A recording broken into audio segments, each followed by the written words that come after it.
Hello everyone, good evening. Rajoma this side. Currently I am working as an investment banking intern at inSAKE Solutions. So today I am going to talk about a very interesting topic, that is the role of equity research in private equity. So before directly jumping upon to the main topic, basically we have to understand the meaning and basic difference between equity research and private equity. So firstly, I am going to talk about what is equity research.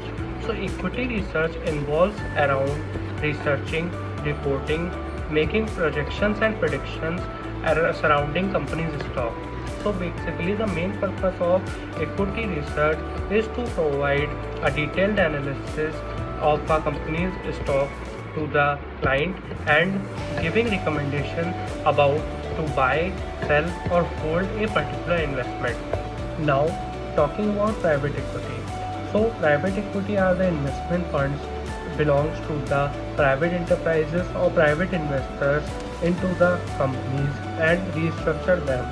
So basically they buy these type of companies to restructure and reframe them for the purpose of resale and earn profits. So they do private equity research to know the profitability and stability of the firm they are going to acquire. Basically these type of investors acquire many types of companies including private and public types of companies. So basically the basic difference in equity research and private equity is that equity researchers do not have their own funds and they use the information they research and analyze to resell that information, while private equity investors do research for their own investment.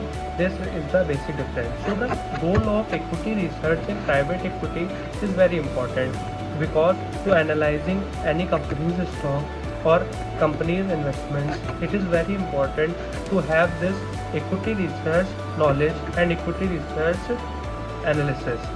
So thank you.